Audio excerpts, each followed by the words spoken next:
Hi hello எல்லாருக்கும் வணக்கம் and welcome back to our channel. புகழ் வந்துட்டு எனக்கு தெரிஞ்சு மூக்கு முட்டை குடிச்சிட்டு வந்து பேசியிருப்பாரோ என்ன தெரியல. உங்கள் எல்லாருக்கும் ரொம்ப நல்லா தெரிஞ்ச விஷயம் தான் பிரியங்கா மணிமேகலை.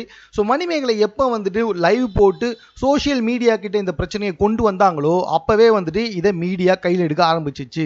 இவருக்கு தெரியுமா தெரியாதானே தெரில. ஏதோ 2-3 காமெடி நடிச்சுட்டு அதுக்கப்புறமா 2-3 படத்தை நடிச்சுட்டா தான் பெரிய ஜீனியஸ் நினைச்சார் போல. இது அவங்களோட பர்சனல் விஷயம். அதனால வந்துட்டு யாருமே மைக்கெல்லாம் ஏற்றுன்னு வராதிங்க, 1000 சேனல் இப்படி தான் மைக் ஏற்றுன்னு வந்துடுறீங்கோ அப்படின்ற மாதிரி பேசிட்டு இருக்காரு. நாங்க ஒன்றும் யாரும் புதுசா மைக் எடுத்துட்டு உள்ள வரல. மணிமேகலை தான் ஒரு பெரிய குற்றச்சாட்டை முன்னாடி வச்சிருக்காங்க. அந்த குற்றச்சாட்டை பிளைண்டா நம்ப முடியாது இல்ல. அதனால தான் உங்களை மாதிரி அந்த இடத்துல ஒர்க் பண்ண ஆளுங்க கிட்ட வந்துட்டு என்ன நடந்திருக்கும் சார் அப்படின்னு கேட்க வருது. எதுவுமே தெரியாம பட்டுன்னு இது அவங்க பர்சனல் விஷயம், நீங்க எல்லாம் மைக்கை தூக்கின்னு வராதிங்க அப்படின்னு சொன்னா என்ன அர்த்தம்? மீடியாவுக்கு வந்த ஒரு விஷயத்தை பற்றி தான் பேசிட்டு இருக்கோன்ற ஜென்ரல் நாலேஜ், அடிப்படை நாலேஜ் கூட இல்லாமல் பேசிட்டு இருக்காரு புகழ்.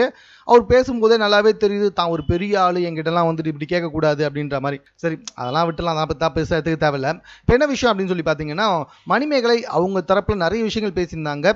பணத்தை விட, நிறைய விஷயங்களை விட சுயமரியாதை தான் முக்கியம், தன்மானம் தான் முக்கியம் அப்படின்ற மாதிரி பேசியிருந்தாங்க. பட் ஆனால் சேனல் தரப்பு இப்போ என்ன சொல்லியிருக்குன்னா, நாங்கள் தான் அவங்க வெளியே அனுப்பினோம், அவங்க போவே இல்லை அப்படின்ற மாதிரி தான் சொல்லியிருக்காங்க.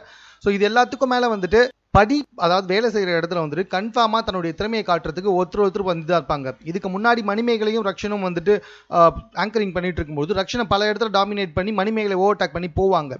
சரிங்களா, கொடுத்த காசுக்காக வேலை தான் அது, அதை ஓவர்டேக் பண்ணிட்டு போயிட்டு இருக்காங்க. ஸோ அப்படி இருக்கும்போது பிரியங்கா மேபி அதுக்காக அந்த விஷயங்களை செஞ்சிருக்கலாமே தவிர்த்துட்டு வாண்டடா எதுவும் செஞ்ச மாதிரி தெரியலன்னு குக் வித் கோமாளி செட்டை சேர்ந்து நிறைய பேர் வந்து பேசிட்டு இருக்காங்க.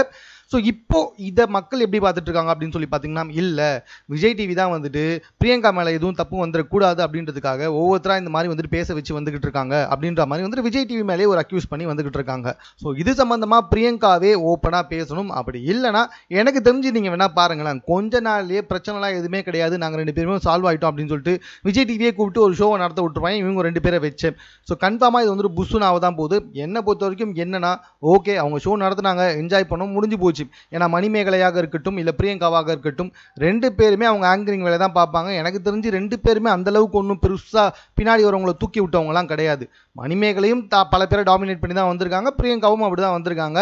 ஸோ இவங்க 2 பேர் மேலே யார் தப்புன்றதை பார்த்துட்டு அப்படியே கிராஸ் பண்ணி போயிடணுமே தவிர்த்துட்டு இவங்க 2 பேருக்காக சண்டை போட்டுட்டு இருக்கிறது எனக்கு தெரிஞ்ச வரைக்கும் வேஸ்ட் ஆஃப் டைம் தான். உங்களுடைய கருத்து என்னன்றதை கமெண்ட்ல தெரியப்படுத்துங்க. மேலும் இது போன்ற செய்திகளை உடனுக்குடன் தெரிந்து கொள்வதற்கு நம்ம சென்னை சேனலை சப்ஸ்கிரைப் பண்ணுங்க. இது குறித்து உங்களுடைய கருத்துக்கள் எதுவாக இருந்தாலும் கமெண்ட்ல நீங்க பதிவு செய்யலாம்.